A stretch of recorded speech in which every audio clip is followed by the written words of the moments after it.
ಅದನ್ನ ಮಾತ್ರ ನೀಟಾಗಿ ಎರೇಸ್ ಮಾಡಿದ್ದಾರೆ ಗೊತ್ತಾ, ಆ ಹಾಡನ್ನೇ ಎರೇಸ್ ಮಾಡ್ಬಿಟ್ಟಿದ್ದಾರೆ. ರಾಜು ಸರ್ ಹಾಡಿರೋದು ಅವರು ಏನ್ ಮಾಡಿದ್ರು ಅಂದ್ರೆ ನನ್ಗೆ ಫಸ್ಟ್ ಟೈಮ್ ಅದೇ ಬಾ ಪಾಠ ಮಾಡ್ತೀನಿ ಆ ಹಾಡ್ದು ಏನಾದ್ರು ಲೈನ್ ಇದೆಯಾ ಜ್ಞಾಪಕ ಆ ಇದೆಯಾ? ಮರಳು ಮುನಿಯ ಅಂತ. ನನಗೆ ಕಲ್ತ್ಕೊಳಕ್ಕಿಲ್ಲ ನೋಡಿ ಅದು. ಸರಿ sir, very very sir. It is my fate. ನಾನು ಎಷ್ಟು ಜನ ಕೇಳ್ತೀನಿ ನಿಮಗೆ ರಾಜು ಕುಡಿತಾನೆ ಅನ್ನೋದು ಹೆಂಗ್ ಗೊತ್ತಾಯ್ತು ಅಂದ್ರೆ ರಾಜು ಸಂಗೀತದಿಂದ ಗೊತ್ತಾಯ್ತು. Because he became so popular. ಎಷ್ಟು ಜನ ಕುಡಿದು ರೋಡಲ್ಲಿ ಬಿದ್ದಿರಲ್ಲ, ನಾವೇನು ಅವ್ರ ಬಗ್ಗೆ ಯೋಚನೆ ಮಾಡ್ತೀವ? ಆ್ಯಂಡ್ ನಮಗೆ ಆ್ಯಸ್ ರಸಿಕರು ನಮಗೆ ಬೇಕಾಗಿರೋದು ಏನು ಅವರಿಂದ? ಅವ್ರು ಅದನ್ನ ಹೇರಳವಾಗಿ ಕೊಟ್ಬಿಟ್ಟು ಹೋಗಿದ್ದಾರೆ ತಾನೆ. ಅದನ್ನ ಆಸ್ವಾದಿಸೋದು ಬಿಟ್ಟು ಬರೀ ಅವರ ಆ ಒಂದು ವಿಷಯನೇ ಮಾತಾಡ್ತಾ ಇದ್ದಾರೆ. ಅದ್ರಲ್ಲಿ ಅರ್ಥ ಇಲ್ಲ. ದಯವಿಟ್ಟು ಮಾತಾಡಬೇಡಿ ಸ್ನೇಹಿತರೆ, ಗೊತ್ತಿದ್ದು ಮಾತಾಡಬೇಡಿ. ಮನಸ್ಸಿನ ಆಳ ಕಿಳಿದು ನಿಂತ ಶಾಂತ ಮಧುರ ದನಿಗಳೇ,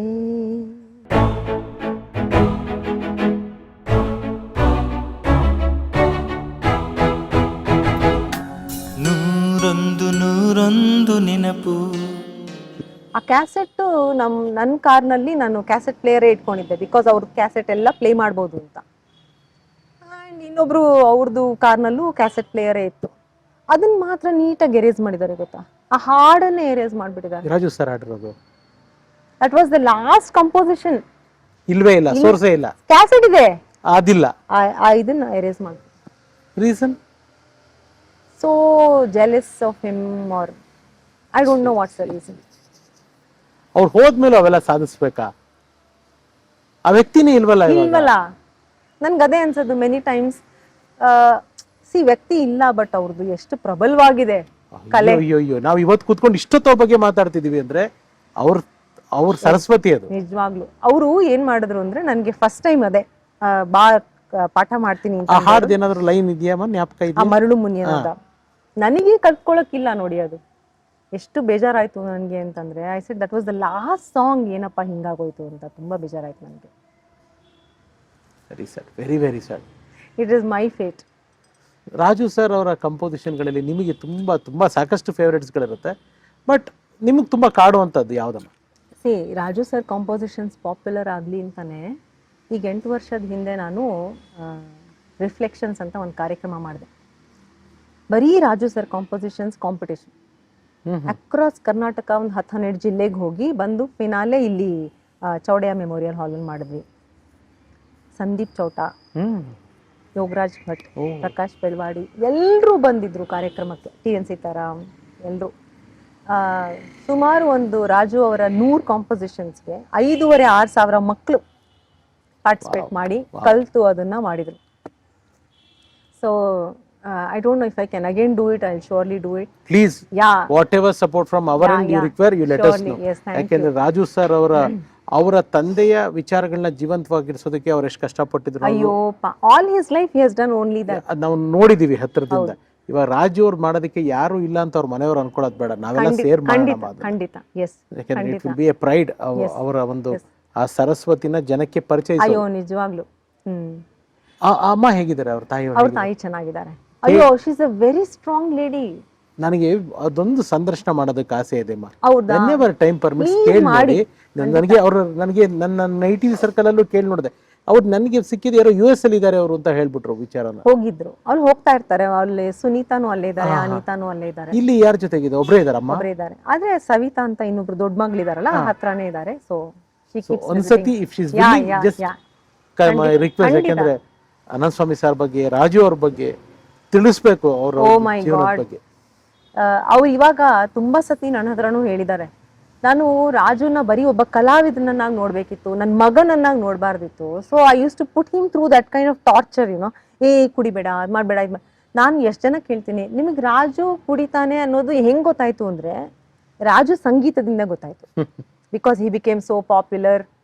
ಎಷ್ಟು ಜನ ಕುಡಿದು ರೋಡಲ್ಲಿ ಬಿದ್ದಿರಲ್ಲ, ನಾವೇನು ಅವ್ರ ಬಗ್ಗೆ ಯೋಚನೆ ಮಾಡ್ತೀವ?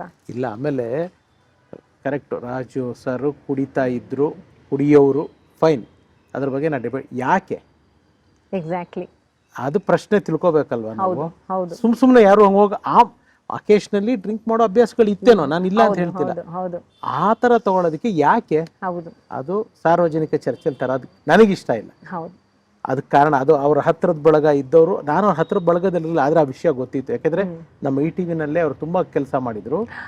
ಅವರು ಯಾಕೆ ಆ ಮಟ್ಟಕ್ಕೆ ಅದಕ್ಕೆ ಒಂದು ವಾಲಿದ್ರು ಅನ್ನೋದು ಅವ್ರ ಹತ್ತಿರದಲ್ಲಿರೋರು ಮಾತ್ರ ಗೊತ್ತು.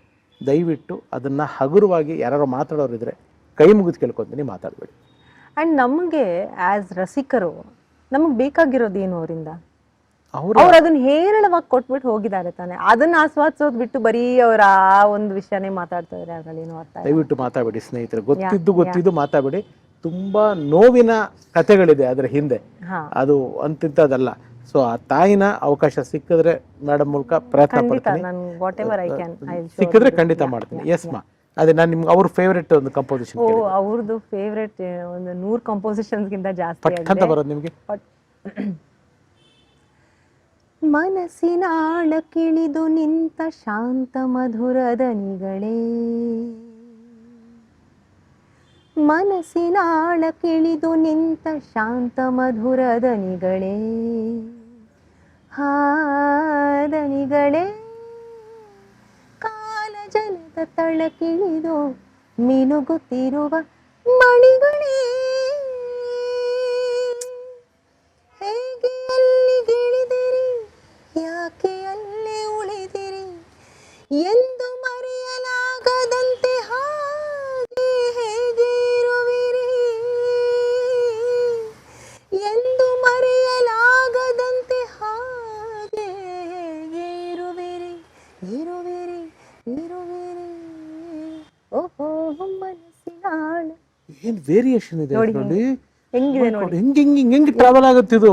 ಇನ್ನೊಂದು ಹಾಡಿದೆ, ನಾನು ಒಂದ್ಸರಿ ಇದಕ್ಕೆ ಕೇರಳಗೆ ಒಂದು ರೆಕಾರ್ಡಿಂಗಿಗೆ ಹೋಗಿದ್ದೆ, ರಮೇಶ್ ನಾರಾಯಣ್ ಅಂತ ಅವ್ರದ್ದೊಂದು ಹಾಡು ಹಾಡೋಕ್ಕೆ. ಅವಾಗ ಯಾರು ನಿಮ್ಮ ಗುರುಗಳು ಅಂತೆಲ್ಲ ಕೇಳಿದ್ರು. ಐ ಸೆಡ್ ರಾಜಾನಂದ ಸ್ವಾಮಿ ಅಂತ he was a great composer. ಆಮವ ಜಸ್ಟ್ ಸಿಂಗ್ ಒನ್ ಕಾಂಪೋಸಿಷನ್ ಅಂತ ಅಂದರು. ಮನಸ್ಸು ಭೂಮಂಡಲ ಕೇಳು, ಮನಸ್ಸು ಭೂಮಂಡಲ ಕೇಳು,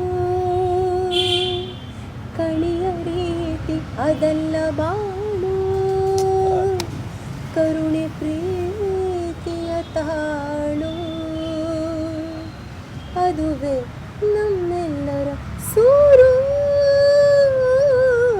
ಮನಸ್ಸು ಭೂಮಂಡಲ ಕೇಳು ಅಂತ ಅವ್ರಂದ್ರು. ನಮ್ಮ ಇದು ಪಾಟ್ ಇಪ್ಪಡಿ ಇருக்கு, ಏನು ಸರ್ ವಾಟ್ ಹ್ಯಾಪೆಂಡ್ ಅಂತ. ಇದರಲ್ಲಿ ಷಡ್ಜಮ್ ಹೆಂಗೆ ಇருக்கு ಅನ್ನತ್ತೆ, ಇದ್ರಲ್ಲಿ ಷಡ್ಜ ಎಲ್ಲಿದೆ ಅಂತಾನೆ ಗೊತ್ತಾಗ್ತಾ ಇಲ್ವಲ್ಲ ಅಂತ ಅಂದಿದ್ರು. ಎಂತ ಕ್ಲಾಸಿಕ್ ಕಂಪೋಸರ್. ಅಯ್ಯೋ ಫ್ಯೂಚರಿಸ್ಟಿಕ್ ಕಂಪೋಸರ್ ಅವರು. ಅವ್ರ ಕಂಪೋಸಿಷನ್ ನ ಇವತ್ ಕಲ್ತ್ರೆ ಇನ್ನೊಂದು 50 ವರ್ಷ ಆದ್ಮೇಲೆ ರಿಲೆವೆನ್ಸ್ ಇರುತ್ತೆ. ಅಷ್ಟು ಫಾರ್ವರ್ಡೆಡ್. ಯಪ್ಪ Raju sir, we love you. ನೋಡ್ತಾ ಇರ್ತೀರಾ ಆಲ್ವೇಸ್. S, blesses. ಇನ್ನಷ್ಟು ನಿಮ್ಮ ಶಿಷ್ಯ ಕೋಟಿಗಳಿಂದ ನಿಮ್ಮ ಸಂಗೀತದ ಸುದೆ ಇನ್ನೂ ಹರಿಲಿ. ಇದನ್ನ ಒಂದು ಮನಸ್ಫೂರ್ತಿಯಾಗಿ ನಿಮಗೆ ಒಬ್ಬ ಸ್ನೇಹಿತನಾಗೋ ಒಬ್ಬ ತಮ್ಮನಾಗೋ ನಾನು ಅದನ್ನ ಆಶಿಸ್ತೀನಿ. ಎಸ್ ಮ್ಯಾಮ್, ನಿಮ್ಮ ಹಾಡುಗಳನ್ನ ಅಥವಾ ನಿಮ್ಮ ಗಾಯನನ ರಾಜು ಸರ್ ಕೇಳಿ ಏನ್ ಹೇಳೋರು? Any suggestion, tips, compliments? ಅವರು ಅದೇ ಫಸ್ಟ್ ನಂದಲ್ಲಿ ಕೇಳಿದ್ಮೇಲೆ ಅವ್ರು ಬಾ ಅಂತ ಹೇಳಿದ್ದು. ಹೋದ್ಮೇಲೆ ಅವರು ನನಗೆ ಫಸ್ಟು ಹಾಡು ಕೇಳಿಸಿದ್ದು, ಇದನ್ನ ಕೂತ್ಕೊಂಡು ಕೇಳು, ನಮ್ಮ ತಂದೆ ಜೊತೆ ಹೋಗ್ತಾ ಇದ್ದೆ ಯಾವಾಗಲೂ ಕ್ಲಾಸ್ಗೆ. ಅದು JP ನಗರ್ನಲ್ಲಿ ಎಲ್ಲೋ ಇದ್ರಲ್ಲ, ಅಲ್ಲಿಂದ ಹೋಗ್ಬೇಕಲ್ಲ ಅಂತ, ಕೂತ್ಕೊಂಡು ಕೇಳು ಅಂತ ಅಂದ್ಬಿಟ್ಟು ಟೇಪ್ ರೆಕಾರ್ಡರ್ ಆನ್ ಮಾಡಿದ್ರು.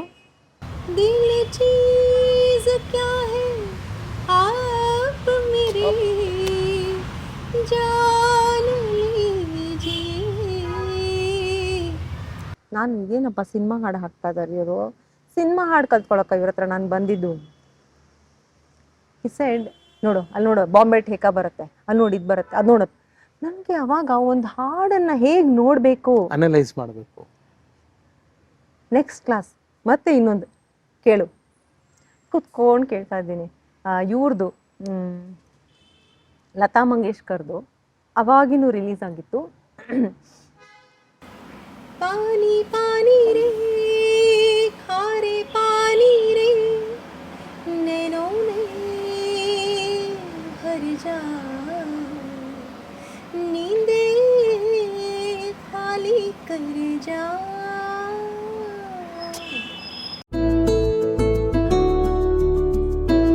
ರಮ್ಯಾ ವಶಿಷ್ಠ ಅವರ ನೂತನ ಪ್ರಯತ್ನ ವಿಭೂತಿ, ಸಂಗೀತ ಹಾಗೂ ನೃತ್ಯ ರೂಪಕದ ವಿನೂತನ ಕಾರ್ಯಕ್ರಮ ಇದೇ ಮಾರ್ಚ್ 27ರಂದು ಸಂಜೆ 6 ಗಂಟೆಗೆ ಬೆಂಗಳೂರಿನ ಚೌಡಯ್ಯ ಮೆಮೋರಿಯಲ್ ಹಾಲ್ನಲ್ಲಿ ನಡೀತಾ ಇದೆ. ಟಿಕೆಟ್ಗಳಿಗಾಗಿ ಡಿಸ್ಕ್ರಿಪ್ಷನ್ನಲ್ಲಿರುವ ಬುಕ್ ಮೈ ಶೋವಿನ ಲಿಂಕ್ ಅನ್ನ ಕ್ಲಿಕ್ ಮಾಡಿ ಕಾರ್ಯಕ್ರಮದಲ್ಲಿ ಭಾಗಿಯಾಗಿ ಯಶಸ್ವಿಗೊಳಿಸಿ.